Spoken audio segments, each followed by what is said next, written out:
शनिदेव का 17 जनवरी 2023 में कुंभ राशि में 30 वर्षों के बाद में अपनी यात्रा पूर्ण करके ही अपनी स्वराशि त्रिकोण राशि सबसे प्रिय राशि कुंभ राशि की अपने ही स्वघर में कुंभ राशि में ही शनिदेव 2.5 वर्षों के लिए विराजमान होने के लिए आए हैं। शनिदेव यहाँ पर पे कुंभ राशि में 29 मार्च 2025 तक रहने वाले हैं। शनिदेव का 17 जनवरी 2023 के कुंभ राशि में आने के कारण कुछ राशियों की साढ़े साती या ढैया पूर्ण हो गई, तो कुछ राशियों की साढ़े साती और ढैया की शुरुआत हो गई। जिन राशियों की साढ़े साती और ढैया की समाप्ति हो गई, वह जो भी प्रॉब्लम्स या तकलीफ यहाँ सह रहे थे वह सब अब उनकी समाप्त हो जाएगी। और जिन राशियों में साढ़े साती या ढैया प्रारंभ हुई है उनके लिए अपने कर्मों के हिसाब से शनिदेव उनको फल देंगे। अभी 17 तारीख को जब शनिदेव कुंभ राशि में प्रवेश किए थे तो उसके बाद में वे अस्त हो गए। अस्त होने का मतलब ये है उनके पिता सूर्यदेव और पुत्र शनिदेव दोनों आपस में आमने सामने में आ गए। इस तरह से शनिदेव का प्रभाव सूर्यदेव के सामने में कम हो गया। इस तरह से प्रभाव के कम होने को अस्त कहा जाता है। शनिदेव यह 17 तारीख के बाद में अस्त हुए और 5 अप्रैल को वापस उदय हुए हैं। शनिदेव का इस तरह से अस्त होना और शनिदेव का वापस 5 मार्च को कुंभ राशि में ही उदय होना कुंभ राशि के जातकों के ऊपर क्या प्रभाव डालेगा, आज हम उसके बारे में चर्चा करने वाले हैं। वीडियो शुरू करने से पहले मैं किशोर शर्मा आप ही के अपने चैनल सनातन पूजा में आप सबका हार्दिक स्वागत करता हूं।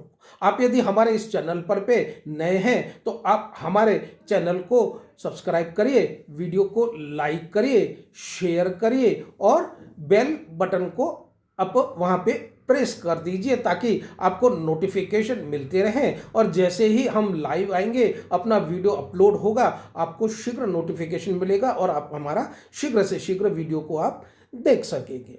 इस तरह का शनि का गोचर होना यह शतभिषा नक्षत्र में कुंभ राशि के शतभिषा नक्षत्र में ही वापस ट्रांजिट हो रहा है। शतभिषा नक्षत्र यह राहु इसके मालिक होते हैं। कुंभ राशि में ही शतभिषा नक्षत्र में वापस शनिदेव आए हैं। शनिदेव की और राहु देव की आपस में बहुत ही अच्छी मित्रता है। इस मित्रता के कारण कुंभ राशि को बहुत ही लाभ मिलने वाला है। कुंभ राशि का यह समय 15 अक्टूबर 2023 तक बहुत ही अच्छा रहने वाला है। शनिदेव आपसे इस समय में शनिदेव आपसे बहुत ही मेहनत कराएंगे और इस मेहनत का फल ये होगा कि आपको लक्ष्मी का आगमन शुरू हो जाएगा, आपकी पैसों की भी बरसात शुरू हो जाएगी, किंतु अपने कर्मों के हिसाब से शनिदेव आपको फल देंगे। इस तरह से वापस बाद में 15 अक्टूबर से 24 नवंबर तक वापस शनिदेव धनिष्ठा नक्षत्र में प्रवेश कर जाएंगे। इस समय में जब धनिष्ठा नक्षत्र में शनिदेव वापस प्रवेश करेंगे तो आपको अपनी हेल्थ के बारे में, अपनी पत्नी की हेल्थ के बारे में, अपने पार्टनरशिप के बारे में बहुत ही ध्यान रखना पड़ेगा। उसके बाद में वापस शनिदेव 24 नवंबर के बाद में वापस दोबारा शतभिषा नक्षत्र में प्रवेश कर जाएंगे। शतभिषा नक्षत्र में प्रवेश करने के बाद में भी शनिदेव कर्मों के हिसाब से आपको किस तरह से फल देंगे उसकी चर्चा हम कर रहे हैं। कुंभ राशि के स्वामी शनिदेव होते हैं और सभी ग्रहों को अपनी मूल त्रिकोण राशि बहुत ही प्रिय होती है। शनिदेव अपने मूल त्रिकोण राशि कुंभ में ही रहने वाले हैं और साढ़े साती का कुंभ राशि का अभी सेकेंड फेज 17 जनवरी से शुरू हुआ है। इस वजह से कुछ परेशानियों का भी सामना आप कर रहे हैं, और यदि आप कर्मों का फल अच्छा रहता है तो जो भी कुछ भी परेशानियां जो आई थी या आने वाली हैं उसका भी समाधान हो जाएगा, और धीरे धीरे आपको कुछ न कुछ लाभ होने शुरू हो जाएंगे। किंतु जिनकी भी शनि की महादशा या अंतरदशा चल रही है तो शनिदेव उनके कर्मों के हिसाब से ही आपको फल देगा। हालांकि शनि का इस समय में चंद्रमा के ऊपर गोचर करना अच्छा नहीं माना जाता है। इस समय शनि आपके 12th हाउस के स्वामी हैं, इसलिए आपके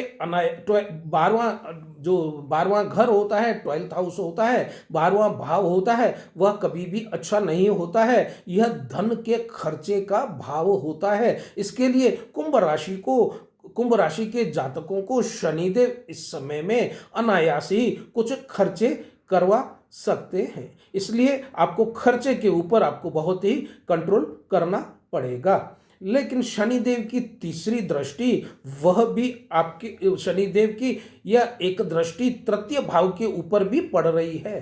तृतीय भाव छोटे भाई का होता है, इसलिए इस समय में आप कुछ कंफ्यूज्ड पोजीशन में रहेंगे।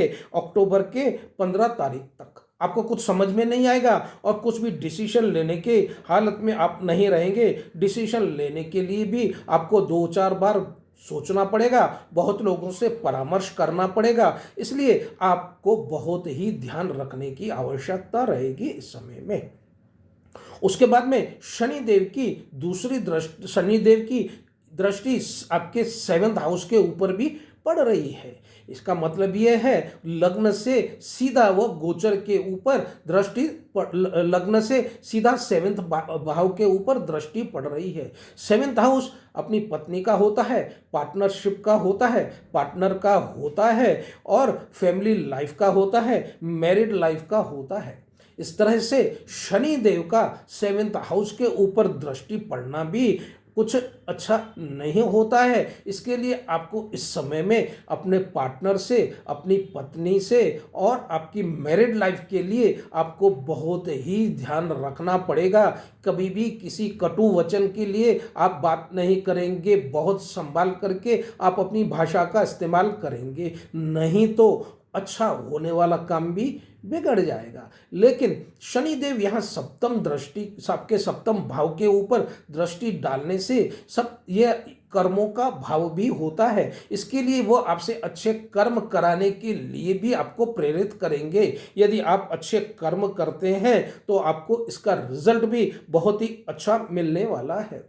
लेकिन इस समय में थोड़ा आपको पत्नी के स्वास्थ्य के बारे में ध्यान रखना पड़ेगा, और थोड़ा सा इस समय में जब सप्तम भाव के ऊपर जब शनिदेव की दृष्टि पड़ेगी तो आपके जो काम है, आपके जो बिजनेस है, यदि आप जॉब करते हैं तो उसमें भी थोड़ा काम में आपकी या तो रुकावटें हो सकती हैं या उसमें देरी हो सकती है। इसके लिए आपको कुछ समय के लिए संभलना पड़ेगा। उसके बाद में शनिदेव आपके कर्मों के हिसाब से ही आपको फल देने वाले हैं। बने रहिए आप हमारे साथ। हर वीडियो में जब कभी भी हम लाइव आते हैं आपको यह वीडियो देखने को मिलेगा। धन्यवाद।